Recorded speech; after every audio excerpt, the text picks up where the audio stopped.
Hai, hari ini saya akan mengenalkan cara menggambar confusion matrix dengan menggunakan Python. Untuk video kali ini, saya mengambil beberapa sumber dan contoh yang ada di internet yang dapat dilihat di sini.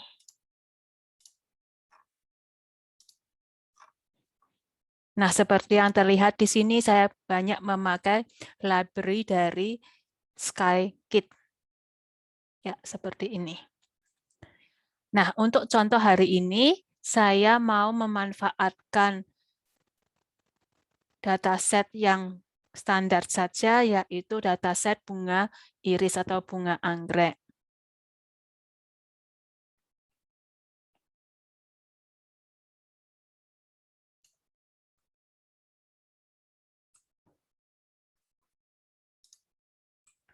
Ya, jadi ini dataset iris ini diambil dari Sklearn dataset, yaitu Scikit ya, punyanya Scikit. Dan cara mengambil datasetnya sesimpel di load iris. Lalu kita akan mendapatkan dataset iris ini. Nah, dataset ini terdiri dari data 3 jenis bunga iris anggrek ya, yaitu Setosa, Versicolor, dan Virginica.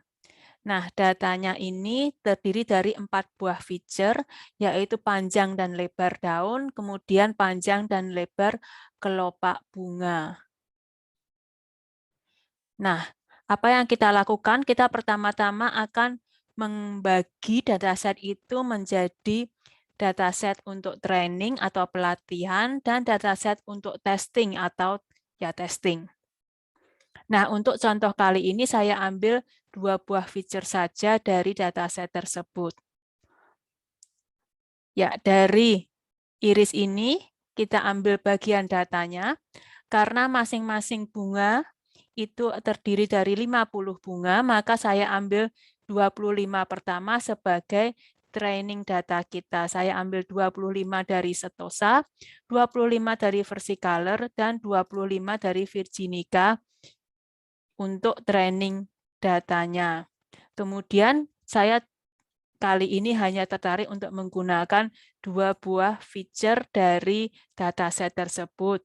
Nah, training datanya merupakan gabungan dari ketiga bunga ini. Itu merupakan datanya, kemudian target yaitu pelabelan dari data atau kita harus tetap menyimpan bunga mana yang merupakan Setosa dan bunga mana yang merupakan Versicolor. Saya letakkan pada Y. Kemudian untuk masing-masing bunga dan kemudian digabungkan menjadi Y-train, yaitu label untuk training data.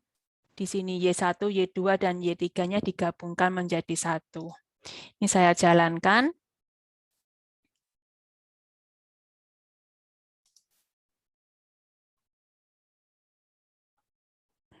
Ya, kita bisa lihat di sini misalnya kita ingin melihat Y-train itu ukurannya isinya apa saja, kita bisa jalankan seperti ini. Lalu kita lihat di sini ada 25 yang merupakan kelas 0, ada 25 yang merupakan kelas 1, dan ada 25 entry yang merupakan kelas 2. Apabila Anda ingin melihat ukurannya, kita juga bisa pakai NumPy.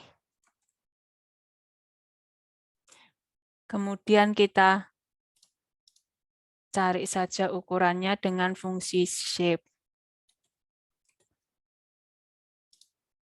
Apabila dijalankan, ini terlihat bahwa Y-train ini terdiri dari 75 label.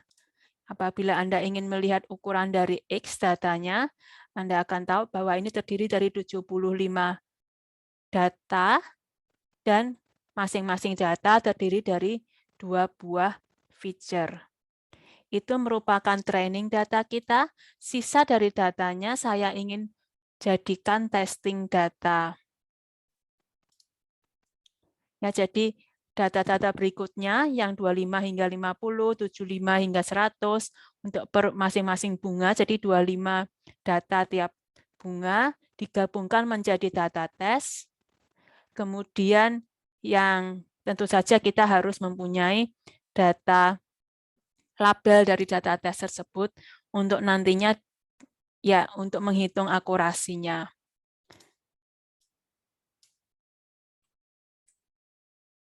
Nah, selain itu saya ingin menyimpan nama kelasnya. Kita ambil iris.targetNames. Jadi ini akan menyimpan nama kelasnya. Saya ingin juga menunjukkan di sini hasilnya. Ya, ini berarti isinya Setosa, Versicolor, dan Virginica. Jadi ini supaya penamaannya bukan 0, 1, 2, tapi bisa nantinya bisa diberi nama Setosa, Versicolor, dan Virginica. Nah, itu adalah data kita. Lalu kita pakai klasifikator yang simple saja. Di sini saya pakai KNN.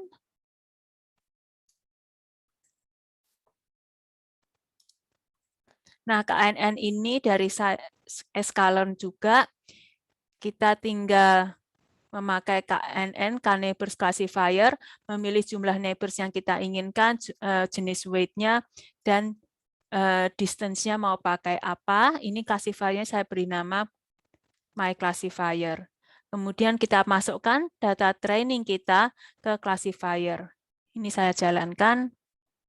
Lalu kita akan mengetahui ya detail-detail di classifier-nya.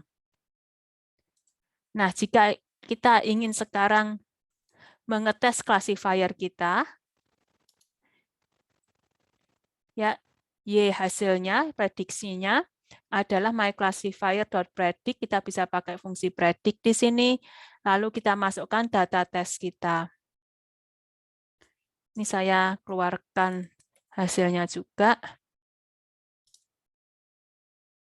Nah, ini adalah hasil prediksi kelas dari data tes kita. Nah, kita bisa lihat di sini 0 kebanyakan, namun ada satu kesalahan di sini yang seharusnya merupakan 0, namun diprediksi sebagai kelas 1. Demikian juga di sini kelas 1 dan 2 cukup tercampur hasilnya yang kemungkinan ya memang kesalahannya cukup banyak. Nah, sekarang kita ingin laporkan hasil classifier kita ini dengan menggunakan confusion matrix.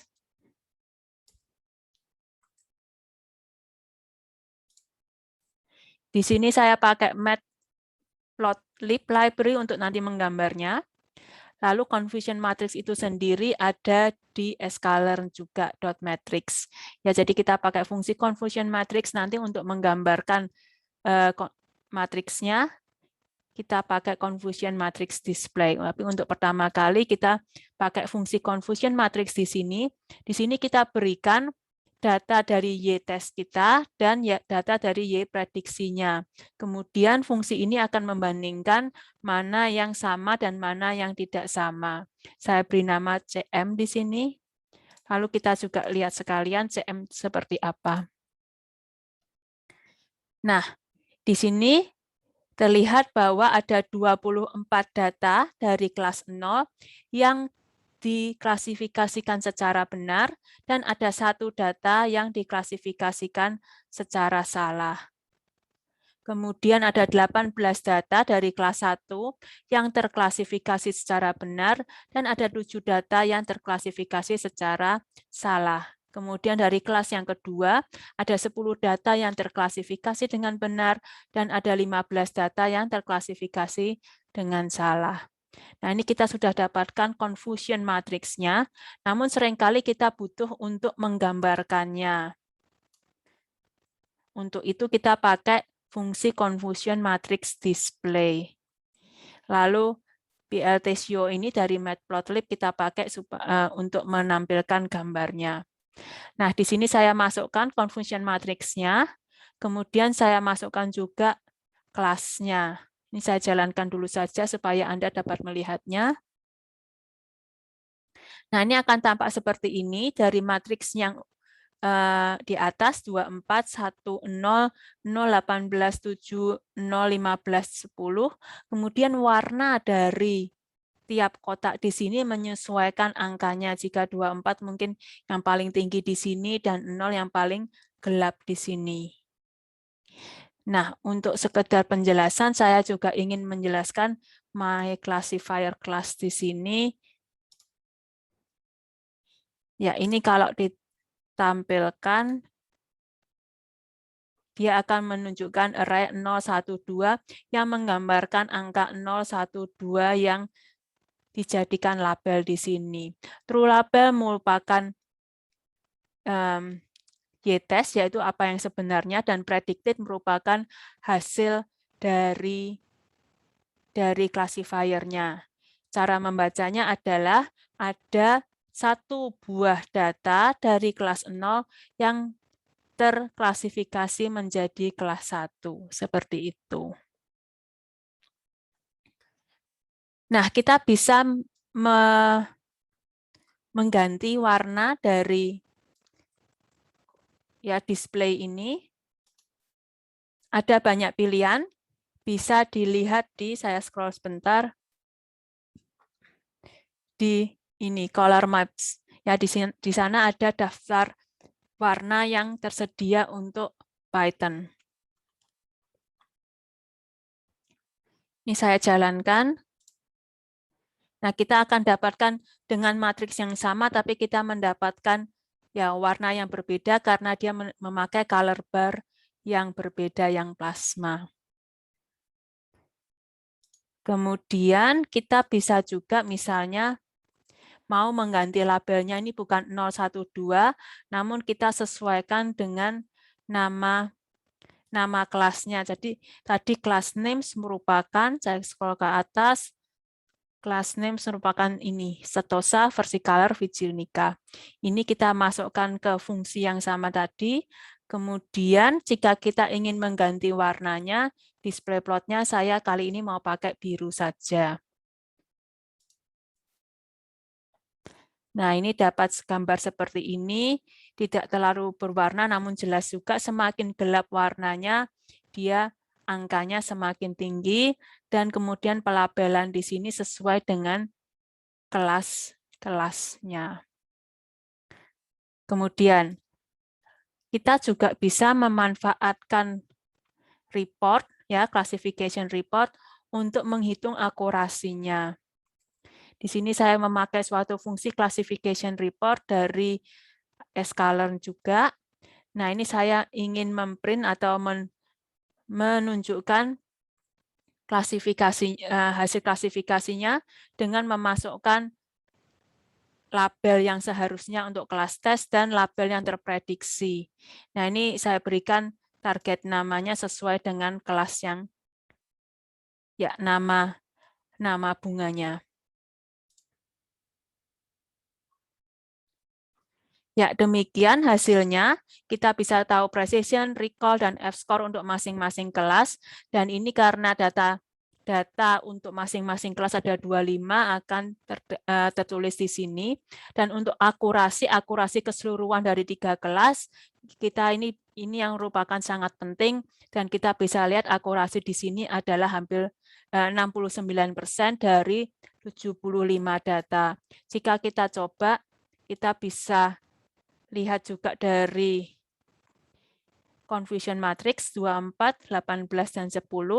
Jika kita tulis 24 tambah 18 dan tambah 10, dan dibagi dengan jumlah total datanya, kita akan dapatkan angka akurasi dari klasifikasinya 69%.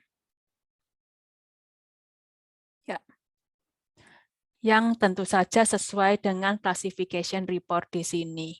Nah, untuk selanjutnya saya ingin mencoba apa yang terjadi apabila saya memakai semua feature dari datanya. Ya, jadi kita tidak memakai hanya 2, di sini saya hapus. Jadi ada 4 feature yang akan dipakai untuk klasifikasinya. Ya, saya jalankan.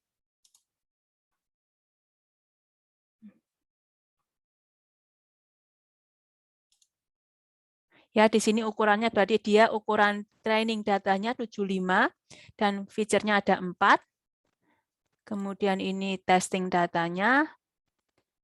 Ya, nama kelasnya dimasukkan ke classifier-nya, data training-nya.